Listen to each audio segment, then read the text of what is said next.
Sa mahabang paglalakbay ng Bangsamoro tungo sa kapayapaan at katarungan, dumating na ang isang sandali na matagal nang inaasam, ang unang Bangsamoro Parliamentary Elections sa 2025.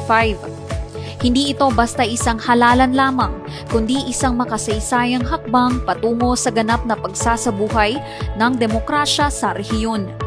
Sa halalang ito, ang kapangyarihan ng bawat mamamayan na pumili ng mga kinatawan ay magsisilbing pundasyon ng mas makatarungan, inklusibo at matatag na Bangsamoro. Ngunit higit pa sa pagboto, ang hamon ay kung paano masisiguro na bawat Bangsamoro ay hindi lamang makikilahok, kundi maiintindihan ang kahulugan ng kanilang boto.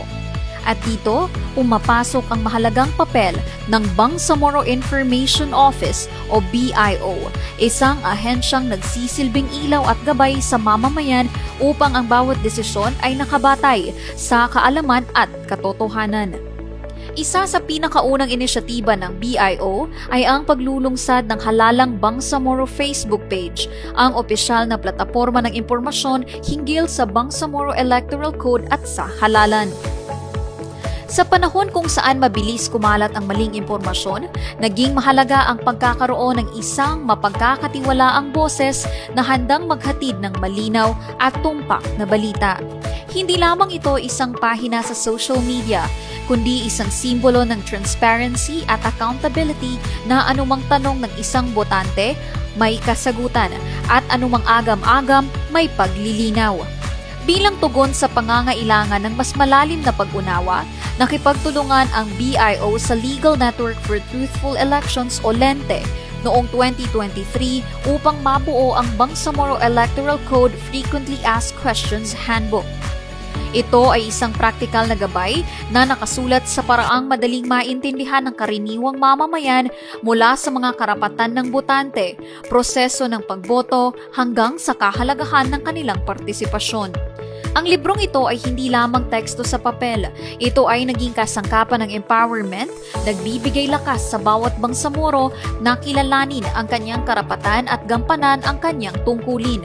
Sa suporta ng Office of the Parliamentary Speaker, isinagawa ang BEC Speakers Bureau Training. Sa programang ito, sinanay ang mga tagapagsalita mula sa iba't ibang panig ng rehiyon upang sila ang maging tagapaghatid ng kaalaman sa kani-kanilang komunidad. Kung iisipin, ito ay higit pa sa pagsasanay. Ito ay paghahanda ng bagong henerasyon ng mga tagapagpaliwanag ng batas at demokrasya. Mga lider na handang magsilbing tulay upang ang bawat pamayanan, malapit man o malayo ay hindi maiiwanan sa proseso ng pagbabagong pampulitika. Hindi lamang sa loob ng BARMM umiikot ang inisyatiba ng BIO. Dinala rin ang mensahe ng halalang Bangsamoro Campaign sa Commission on Elections sa Intramuros, Manila. Sa hakbang na ito, mas pinagtibay ang ugnayan sa pambansang pamahalaan at binigyang diin na ang Bangsamoro Parliamentary Elections ay hindi hiwalay na kaganapan, kundi bahagi ng mas malawak na demokratikong proseso ng bansa. Samantala, sa mismong rehiyon, tumulong ang BIO sa iba't ibang civil society organization sa kanilang voter education efforts. Nagpadala sila ng resource person sa mga aktibidad pangkomunidad mula sa mga barangay hall hanggang sa mga madrasa, mula sa lungsod hanggang sa liblib na bayan. Kasabay nito, nagsagawa rin ng mga aktibidad ang BIO sa Maguindanao del Sur, Maguindanao del Norte, Cotabato City, Lanao del Sur, Basilan at Tawi-Tawi.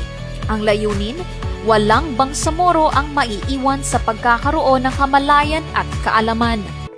Sa pag-unlad ng teknolohiya at komunikasyon, nakibagay din ang BIO. Inilunsad nila ang Halalang Bangsamoro Podcast Series, kung saan tinatalakay ang mga isyong malalim, ngunit ginagawang abot ng karaniwang mamamayan gaya ng representasyon ng kababaihan, kabataan at iba pang sektor sa parlamento. Kasabay nito, naglabas sila ng iba't ibang materyales mula infographics sa social media hanggang programa sa radyo upang masiguro na bawat isa ay may access sa impormasyon. Ang mensahe ay, ang demokrasya ay hindi lamang para sa nakakaintindi ng Ingles o nakatira sa syudad. Ito ay para sa lahat.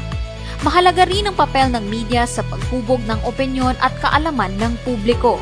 Layunin nito, bigyan ng sapat na kaalaman ang mga mamamahayag upang mailahad nila ng tapat, malinaw at responsable ang mga impormasyon ukol sa halalan.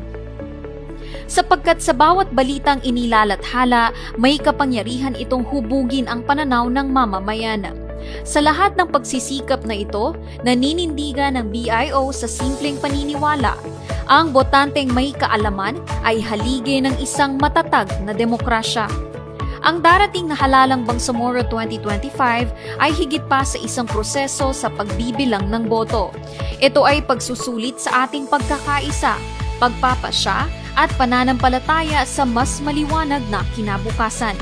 At sa bawat paglagda ng pangalan sa balota, sa bawat pagboto sa kandidatong pinaniniwalaan, tayo ay hindi lamang nakikilahok sa halalan, kundi tayo ay lumilikha ng kasaysayan.